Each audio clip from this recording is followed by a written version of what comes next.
Assalamualaikum warahmatullahi wabarakatuh.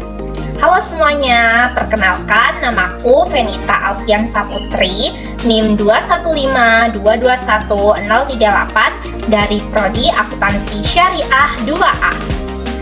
Pada kesempatan kali ini, aku mau menyampaikan profil 4 imam mazhab. Ada yang tahu keempat imam mazhab itu siapa aja? Iya, benar. Ada Imam Syafi'i, Imam Maliki, Imam Hanafi, dan Imam Hambali. Nah, di sini nanti kita akan menguraikan satu persatu dari keempat imam mazhab tersebut. Untuk imam mazhab yang pertama yaitu Imam Syafi'i.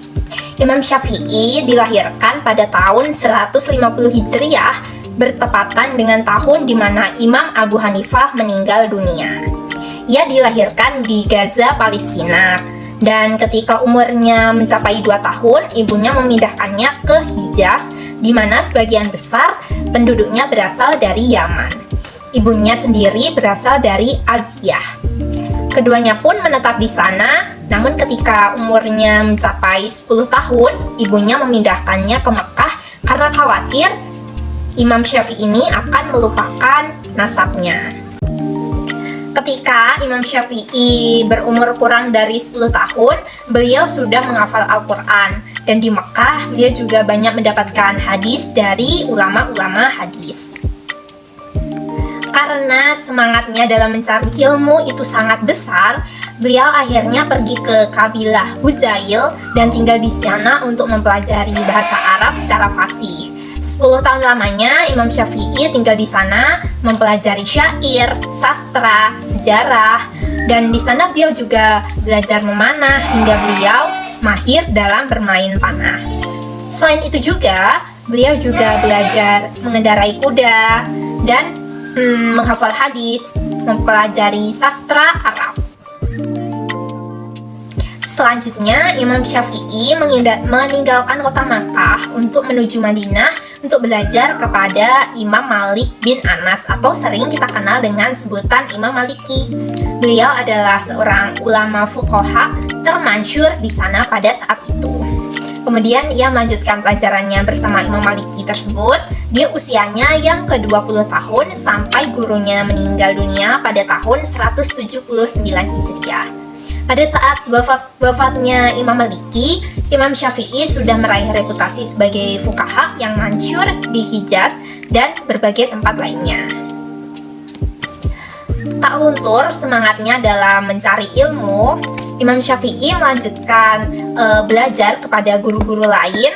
Di antaranya ada Imam Muslim Ibnu Khalid, Imam Ibrahim Ibnu Sa'id, Imam Sufyan Ibnu Uyainah, Imam Malik bin Anas atau Imam Syafi'i, Imam Maliki tadi, Imam Ibrahim Ibnu Muhammad, Imam Yahya Ibnu Hasan, Imam Waqi, Imam Fudail bin Iyad, dan Imam Muhammad Ibnu Syafi'i.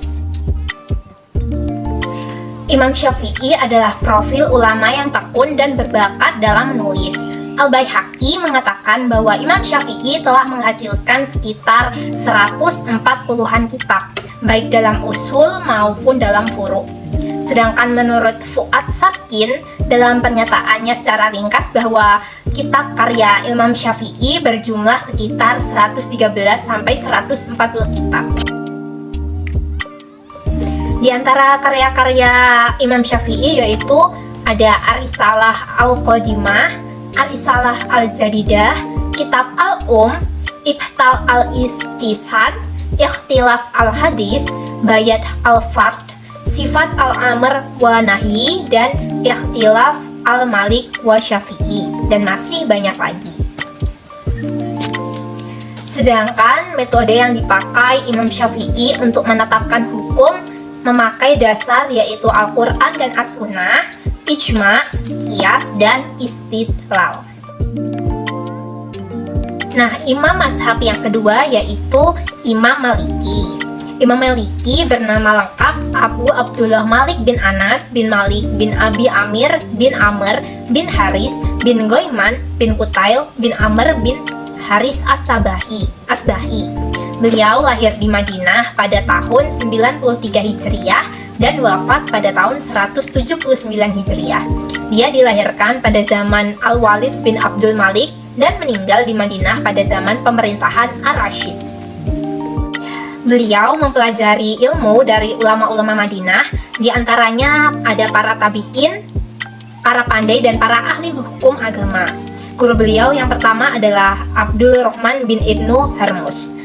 Beliau dididik di tengah mereka sebagai anak yang cerdas pikiran, cepat menerima pelajaran, kuat ingatan, dan teliti. Dari kecil, beliau membaca Al-Quran dengan lancar di luar kepala dan mempelajari hadis. Setelah dewasa, beliau belajar kepada ulama dan fuqaha. Beliau menghimpun pengetahuan mereka, menghafal pendapat-pendapat mereka, menakal atsar-atsar mereka, mempelajari pendirian-pendirian atau alirannya, dan mengambil kaidah-kaidah mereka sehingga beliau pandai tentang semua itu. Para periwayat yang dapat dipercaya menyatakan bahwa Imam Maliki sudah duduk memberikan fatwa pada usia 17 tahun. Ini bukan karena ambisi orang muda atau karena hasratnya untuk tampil, tetapi karena 70 orang imam telah bersaksi bahwa ia patut memberi fatwa dan mengajar. Guru-guru Imam Syafi'i itu sangat banyak sekali. Menurut riwayat yang dinukil oleh Munawar Khalil, bahwa di antara para guru Imam Malik yang utama itu tidak kurang dari 700 orang. Di antara sekian banyak gurunya itu terdapat 300 orang yang tergolong ulama tabi'in.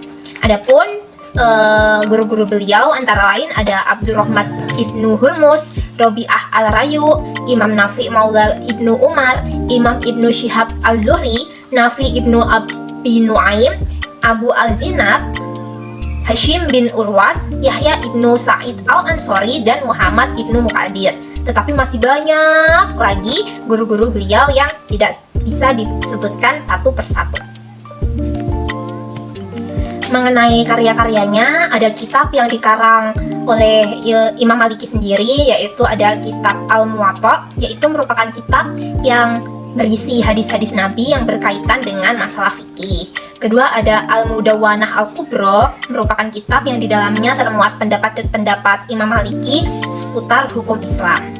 Selain itu, pendapat beliau juga dapat dilihat dalam kitab-kitab murid Imam Maliki, diantaranya ada Matan Arisalah fi Alfiyah Al-Malik oleh Abu Muhammad Abdullah Ibnu Zaid.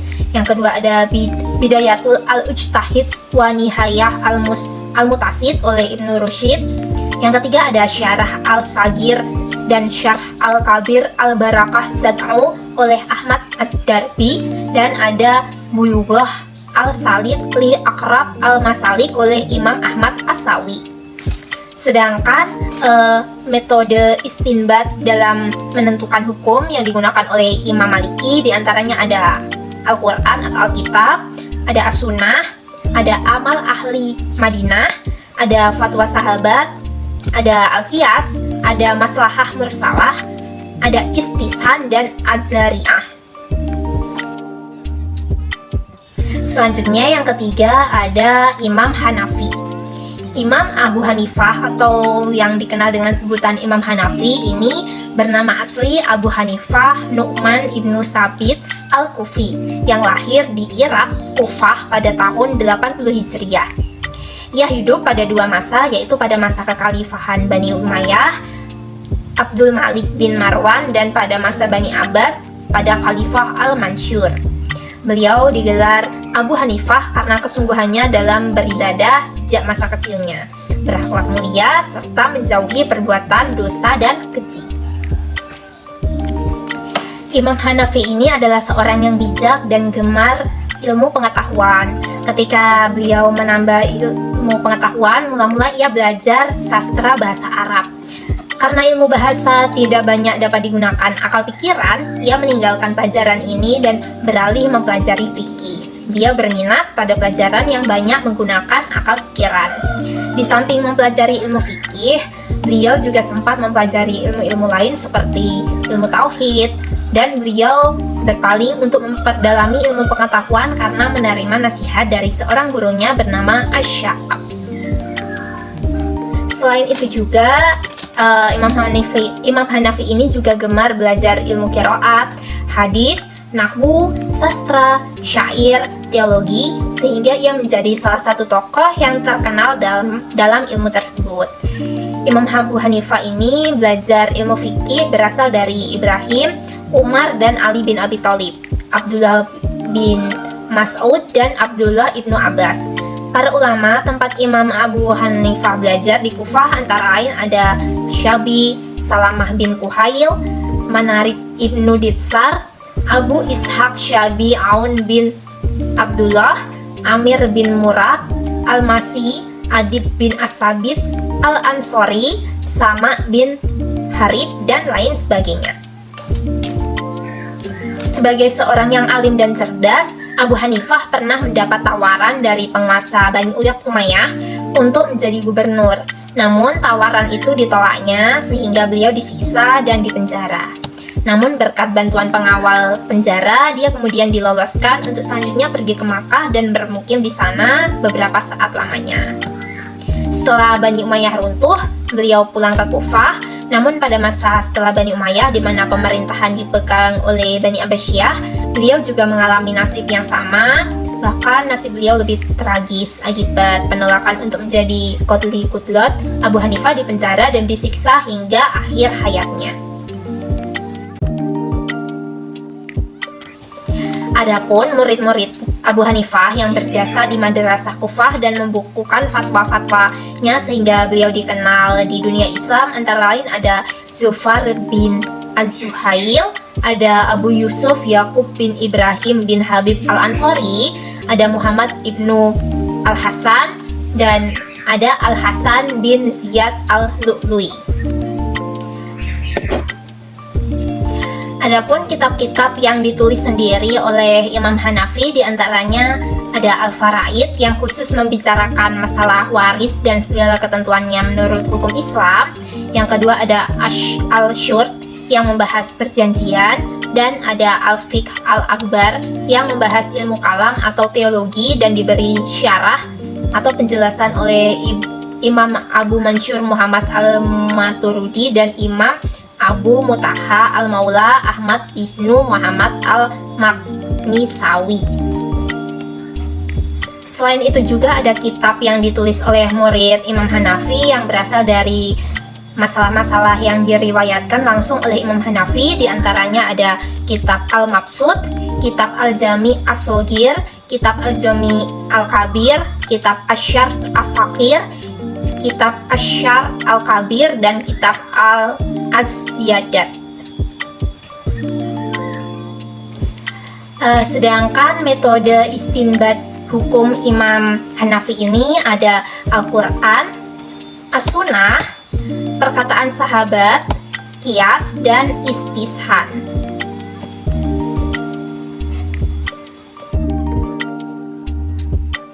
Nah, untuk imam mazhab yang terakhir yaitu Imam Hambali. Imam Ahmad ibnu Hambali ini dilahirkan di Baghdad pada bulan Rabiul Awal tahun 164 Hijriah. Tempat kediaman ayahnya dan ibunya sebenarnya di kota Marwin, wilayah Khorasan, tetapi dikala ia masih dalam kandungan, ibunya kebetulan pergi ke Baghdad dan di sana ia melahirkan Imam Hambali. Imam Hambali lahir di tengah-tengah keluarga yang terhormat yang memiliki kebesaran jiwa, kekuatan, kemauan, kesabaran, dan ketegaran menghadapi penderitaan. Ayahnya meninggal sebelum ia dilahirkan. Oleh sebab itu, Imam Hambali ini mengalami keadaan yang sangat sederhana dan tidak tamak. Imam Hambali banyak mempelajari dan meriwayatkan hadis, dan beliau tidak mengambil hadis kecuali hadis-hadis yang sah jelas sahihnya. Oleh karena itu, akhirnya beliau berhasil mengarang kitab hadis yang terkenal dengan nama Musnad Ahmad Hambal. Beliau mulai mengajar ketika usia 40 tahun. Adapun guru-guru beliau antara lain ada Abu Yusuf Al-Qadhi, Imam Syafi'i, Sufyan ibnu Uyainah, Ibrahim ibnu Sa'ad, Yahya ibnu Qatan, Husyaim ibnu Bisi, Abdur Razak ibnu Humam, Imair ibnu Abdullah bin Khalid, Abdurrahman ibnu Mahdi, Abu Bakar As ibnu Iyasi, Abdullah ibnu Mubarak, dan Ismail bin Uyainah, serta masih banyak lagi.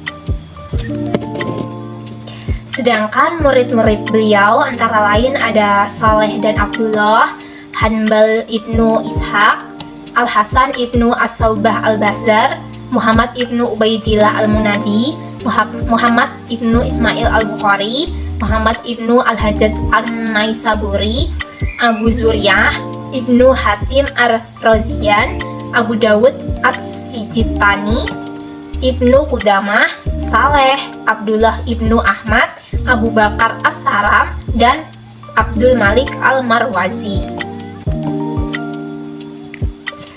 Selanjutnya, karya-karya Imam Hambali diantaranya ada Kitab Al-Musnad, Kitab Tafsir Al-Quran, Kitab Al-Nasik wa Al-Mansuk, Kitab Al-Muqaddam wa Al-Mu'akhafar fi Al-Quran, Kitab Jawabat Al-Quran, Kitab Al-Tarik, Kitab Al-Manasik Al-Kabir, Kitab Al-Manasik As-Shogir, Kitab Tohat Ar-Rasul, Kitab Al-Ilah, Kitab As-Sholah, Kitab Az-Zuhud, Kitab Ar-Rodu ala Al-Jami'ah, Kitab Hadis Syubah, Kitab Nafyu At-Tashbih, dan Kitab As-Sahabah. Dan metode istinbat hukum Imam Hambali diantaranya ada mengambil nas Al-Quran dan As-Sunnah Nabi Muhammad, fatwa para sahabat Nabi SAW, fatwa para sahabat Nabi yang timbul dalam perselisihan, hadis mursal dan hadis dhaif, dan qiyas. Nah, berikut tadi penjelasan mengenai 4 imam mazhab. Terima kasih sudah mendengarkan. Apabila ada salah dalam perkataan, aku mohon maaf yang sebesar-besarnya. Akhirnya, wassalamualaikum warahmatullahi wabarakatuh. Sampai jumpa di video selanjutnya.